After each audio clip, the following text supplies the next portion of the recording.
శుభోదయం ప్రియమైన సహోదరి సహోదరులారా, ఈరోజు బైబిల్ వాక్యమా ఇర్మియా గ్రంథము 1 అధ్యాయము 5వ వచనం.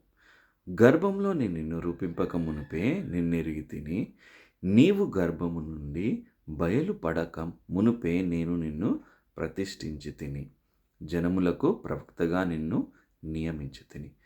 దేవుడు మనము గర్భములో ఉండక ముందే ఆయన మనల్ని ఎరిగి ఉన్నాడు. గర్భంలో మనము బయలుపడక మునుపే ఆయన మన మధ్య మంచి ప్రణాళిక కలిగి ఉన్నారు. ఆ యొక్క ప్రణాళికను మనము నెరవేర్చాలి. అదే దేవుడు మన గురించి కోరుతున్నాడు.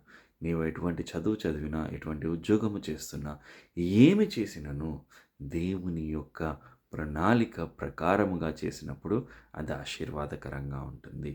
దేవుని అడగండి, దేవుని నుంచి పొందుకొనండి. దేవునికి ఇష్టమైన జీవితంను జీవించి ఆయన యొక్క ఆశీర్వాదములు పొందండి.